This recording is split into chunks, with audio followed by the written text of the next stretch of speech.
বেচৰকাৰী সংস্থাৰ বন্ধুৰ উদ্যোগত লখিমপুৰ ফটোগ্ৰাফী ক্লাব আৰু অসম ফটোগ্ৰাফিক আৰ্টছৰ সহযোগত লখিমপুৰ বিজ্ঞান কেন্দ্ৰ আৰু তাৰকাগৃহৰ বাকৰিত দিনজোৰা কাৰ্যসূচীৰে ফটো প্ৰদৰ্শনী অনুষ্ঠিত কৰা হয়। এই অনুষ্ঠানতে স্বৰ্গীয় প্ৰাণজিৎ বৰুৱালৈ শ্ৰদ্ধাঞ্জলি জনোৱা হয়। শ্ৰদ্ধাঞ্জলি অনুষ্ঠানত বন্তি প্ৰজ্বলন কৰে প্ৰাণজিৎ বৰুৱাৰ সহধৰ্মিনী ইৰা গোহাঁয়ে। অনুষ্ঠানত ফটো প্ৰদৰ্শনীৰ শুভ উদ্বোধন কৰে বিশিষ্ট চিত্ৰশিল্পী পৰেশ ভূঞাই। এই অনুষ্ঠানত প্ৰায় 40জন ফটোগ্ৰাফাৰৰ ফটো প্ৰদৰ্শিত হয়।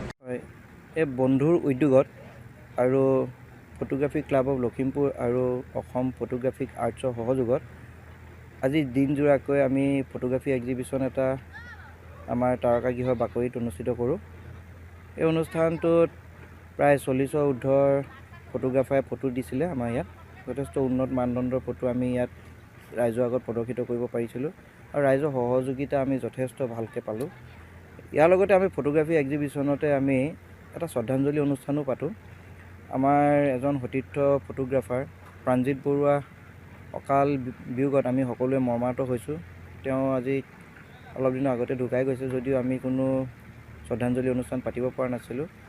আজি তেওঁক ইয়াক ফটোগ্ৰাফাৰজনকে আমি ৰুমন্থন কৰিলোঁ তাতো আৰু আমাৰ ফটোগ্ৰাফী অনুষ্ঠানটো আজি উদ্বোধন কৰে সেই বিশিষ্ট চিত্ৰশিল্পী শ্ৰদ্ধা আমাৰ পৰেশ ভূঞা ছাৰে, আৰু তেখেতৰ উৎসাহমূলক কথাই আমাক যথেষ্ট উৎসাহিত কৰিছে।